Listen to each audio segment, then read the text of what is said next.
వాసులకు యోగేంద్రుల కన్నా మహావిరాట్టు వలె కనబడుతున్నాడు. అంత రాజభోగ పరాము కుంటున్న అయినచో రాజసురాజు మహద్వారములు చేసి రాజసంగమును వధింపనేలా తన రాజ్యముల గైకరునేలా. ఈ మాటలకేమిలే, నేను కంసము చెప్పేది వినుము. ధర్మ వ్యతిరిక్తము కాకుండా చోవని ధర్మములుగా ఏంటిది? శాస్త్ర దృశ్యము లోక విరుద్ధము కానిదే ధర్మము. లోకాచారములకు ధర్మమునకును సంబంధము లేదే.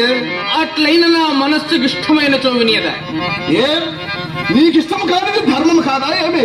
అవునో కాదో ఈ వితర్కమేలా, నీవు చెప్పదలంచేదా అని చెప్పుమయ్యా. అర్జున, నీవును నేనును ప్రాణమిత్రులము బంధములము కదా. ఆ మాటల ఇంత అబద్ధమేమున్నది లేదు కదా. అట్టి ఎడ నాకు అపకారం వచ్చిన దురాచారుడు నీకును అపకారము చేసేట్లు కాదా? నిజమే. సమస్త విషయములేదో నేనేమో నీ కార్యమును లావుగా భావించి చేయుచున్నది వీటిని చేయు తగునా. నేను వధించిన వారికి నీవు శరణంబ సంగవచ్చున. వాస్తవమే. మన ఇరువురము కలిసి ఆ దురాత్ముని దండహోత్సవ పాలి కంపలను రమ్ముపోవడము. దేవా, నీ వానకిచ్చినదంతా అధర్మము వలన నేను భయపడుతున్నాడు. నీకట్టి భయము వలదు పార్థ. నేను నీకు వయోజ్యేష్ఠుడను.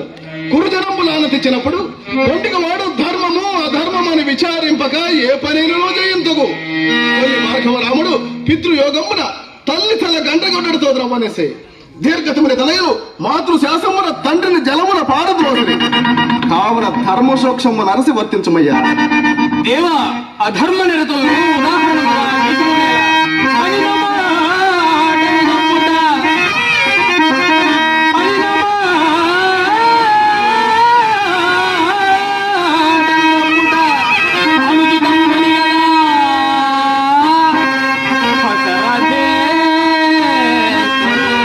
కాలధర్మము